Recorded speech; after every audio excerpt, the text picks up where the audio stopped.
Good afternoon, Rick and Jaan. Thanks for being able to clear your schedule for this small interview. We organized this interview to stand still because we've won the Building Smart Award in the category technology. Great work.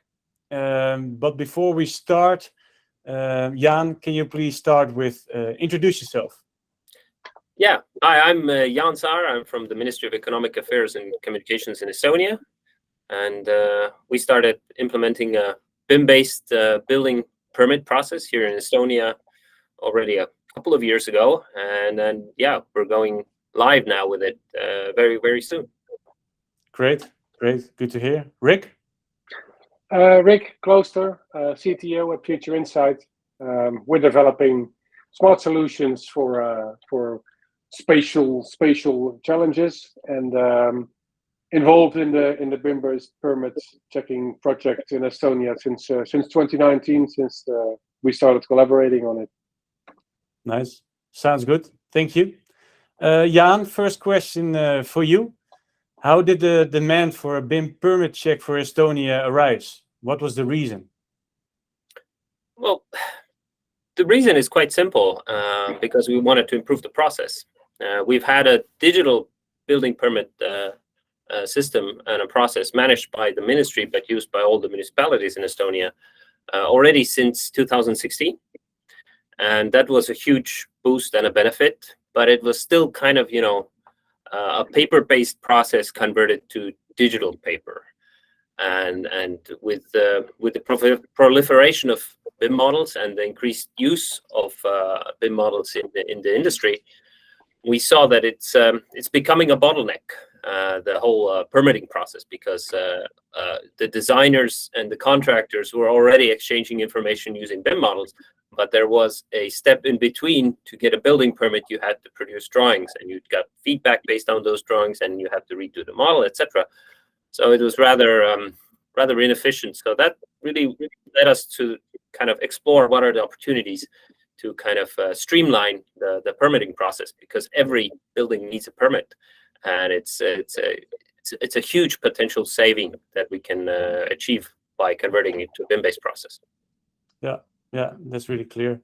Rick, can you maybe say something about how we designed this technically? Yeah. Well, this technically. Everything we do technically we do online using open APIs, international open standards, and we really believe that this is crucial to build future-proof, scalable, and flexible solutions. And when we got in contact with Jaan and the team, that I think that really linked. We had the same vision. Their building registry, also entirely web-based microservices. So that really clicked, and that's how we set up the entire system. So microservices and online, and by using an online open BIM database, we get the advantages of a database. Typically, BIM is still quite file-based, and by using a database, we have all the advantages of a database for indexing, querying, making the solution really flexible, scalable, fast. And so we can use it for the BIM, the building permitting, but also to automatically send forms, and you could connect more services on top of it. So open standards, that's the answer. Yeah, and maybe also good to know why open standards. Yeah, well, to make it future-proof, it has much more possibilities to execute the checks. If the checks are different all the time, it doesn't work. And maybe mainly the most important one, which is a technical reason, but as a government, you cannot demand for your contractors to just always use vendor or solution A. You can't demand that from the users. So then open standards in the end is the only answer, I think. But I see Jaan nodding, so I think we. Yeah, I fully agree. It's on one part it's vendor neutrality, but it's also the archival aspects of open formats. and really the transparency and the interoperability that they provide. And if we talk about checking, what is the current focus when checking a permit application at the moment? The focus for the current application procedure, you mean? Yeah. Well, we are looking at, well, there's two aspects. One thing is we're bringing BIM for the first time into the building permit process at all.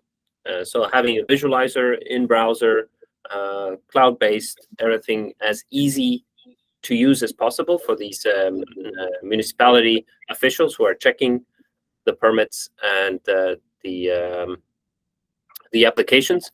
For them, it's a huge change. So this is really going to be a game changer. But we also have automated checks in the system, which is kind of the real powerful feature of the whole system, and which has far greater implications than just having, a model visualized, but having it checked by a machine. And there we're checking, I think we have about 60 checks right now implemented.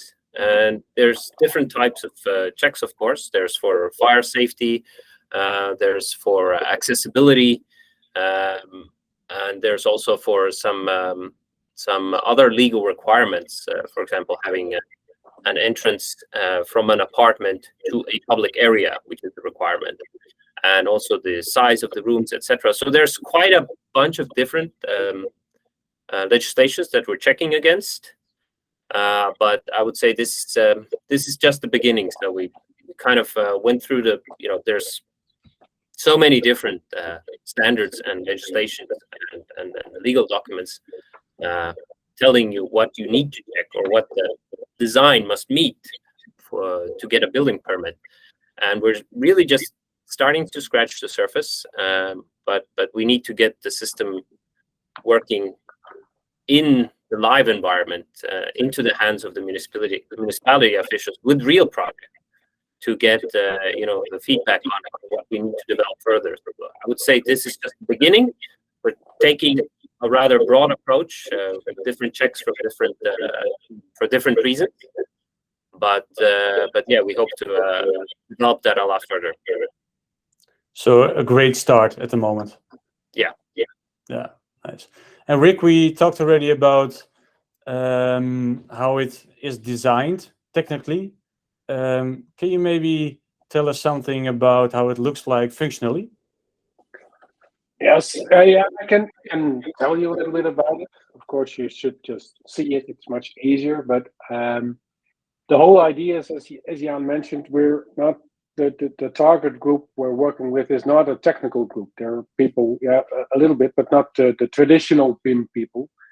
So they are working online in the building registry. So the whole idea was that it should be really, really simple. So just a simple BIM viewer, which is integrated into their permitting solution. So when it's relevant, it is there, with just some basic functions of zooming in, zooming out, turning off floors, some simple measuring tool.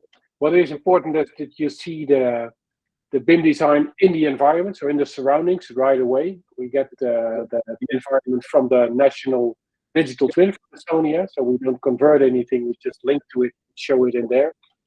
And that already gives a lot of ideas about what's actually being designed, which should be easier than PDF and floor plans. And then there's a really simple menu where you can see the results of the checks. The checks are automatically executed once the BIM design is uploaded, so you don't have to think about it. And there you see the results of the checks grouped by regulation. So, for example, what Jaan mentioned, the disability or the and you can filter to just show all the errors, and then you can just click on an error and then it automatically zooms into where that is happening. So you can have a look, you can chat with other people working on it to ask a question. And then maybe last but not least, you can download all the results of the checks, so the errors or everything, in a BCF file, which is actually a file which you can then open in your BIM authoring tool and just go along the checks one by one, fix it, and then do it again. So we really try to make it as simple as possible. So not all functions some people are expecting, and we really try to narrow it down to what's really necessary and to make it really, really simple. That's the idea. So integrate it into the existing solution, so they don't have to go anywhere else. Want to know more? Next week, in the second part, we will tell you everything about the collaboration between Future Insight and the Ministry of Economic Affairs and Communications for Estonia and their future plans.